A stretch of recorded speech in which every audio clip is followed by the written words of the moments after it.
Hello everyone, good morning, नमस्ते। स्वागत छ मेरो ब्लगमा तपाईँहरूलाई। कस्तो हुनुहुन्छ तपाईँहरू? आज म के लिएर आएको छु तपाईँहरूको माझमा? हेर्नुहोस्, निमपात खाने गर्नुभएको छ कि भएको छैन तपाईँहरूले?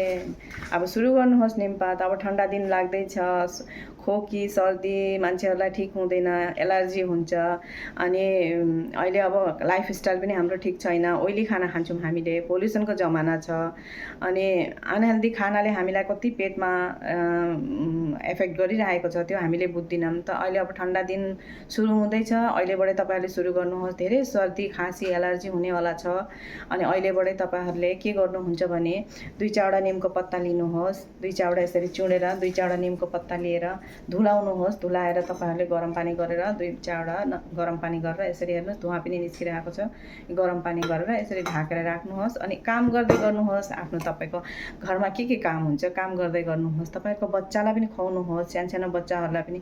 धेरै तितो हुँदैन यो, कम तितो हुन्छ। किनकि हामीले एउटा दुईवटा तपाईँहरूले पहिला फास्टमा एउटा दुईवटा पत्ता लगाएर गरम पानीमा, उम्लेको पानीमा फटाफट हालेर राखिदिनुहोस्। बच्चाहरूलाई कम्ती गरम भएकोमा गर्नुहोस्। गरम पानीले गार्गल गर्नुहोस्। अनि यसमा एन्टिब्याक्टेरिया प्रपर्टी हुन्छ। तपाईँहरूको एलर्जी एकदम राम्रो गर्नेछ, छटपट एलर्जी राम्रो गर्नेछ। तपाईँहरूलाई सर्दी खाँसीबाट छिटो निको पार्नेछ। सानो बच्चाहरूलाई पनि दिनु सक्नुहुन्छ, 1 चम्मच 2 चम्मच बेबीहरूलाई दिनु सक्नुहुन्छ। अनि त्यसरी तपाईँहरूले प्रयोग गर्नुहोस्। अरू सानो बच्चाहरू त स्कुल जाने बच्चाहरू त मान्दैनन् खानुको लागि निमपात भन्यो भने तपाईँहरूले दबाई भन्नुहोस्, त्यसको कलर यस्तो आउँछ। त दबाई जस्तो गरेर तपाईँले गार्गल गर्नु दिनुहोस्। गार्गल गर्दाखेरि त 1-2 ड्रप त भित्र पस्छ। अनि पेटमा किरा छ भने पनि त्यो पनि खतम हुन्छ। अनि त्यसले गरेर तपाईँहरूले गार्गल गर्नु सिकाउनुहोस् बच्चाहरूलाई मर्निङ। किनकि अब ठन्डा दिन लाग्दैछ, धेरै बच्चा बिमार हुनेछ, धेरै पैसा जानेछ तपाईँहरूको। अनि सेभ गर्नुहोस्, आफ्नो मनी सेभ हुन्छ। धेरै जस्तो मेडिकल जानु नपरोस्, त्यसको लागि तपाईँहरूले निमपातको प्रयोग गर्नुहोस्। यो काँचो होइन, सुकाएर पनि राख्नुहोस्। सुकाएर राखेर पत्ताहरू 1-2वटा चुडेर बच्चाहरूलाई खुवाउने आदत गर्नुहोस्। तपाईँहरूले चाहिँ खानुहोस्। अनि धेरै जस्तो म लेडिजहरूलाई भन्छु, किनभने हाई प्रेसर जसको छ त्यसको लागि पनि राम्रो हुन्छ। धेरै बिमारहरूको लागि किडनीको लागि पनि राम्रो छ, लिभरको लागि पनि राम्रो छ।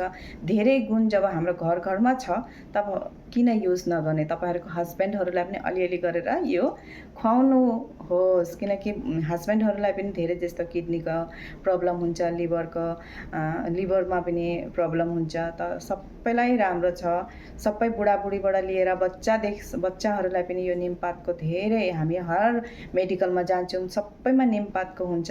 स्किन पनि ग्लो गराउँछ, तपाईँहरूको लागि पनि राम्रो छ। अनि तपाईँहरूले यो युज गर्नुहोस्, सधैँ युज गर्नुहोस्। अनि हेर्नुहोस् तपाईँहरूको स्किन कसरी ग्लो गराउनेछ, तपाईँहरू कसरी हेल्दी हुनेछ, तपाईँहरूको पैसा कसरी बच्नेछ। हस् त, बाई। यति नै आजलाई।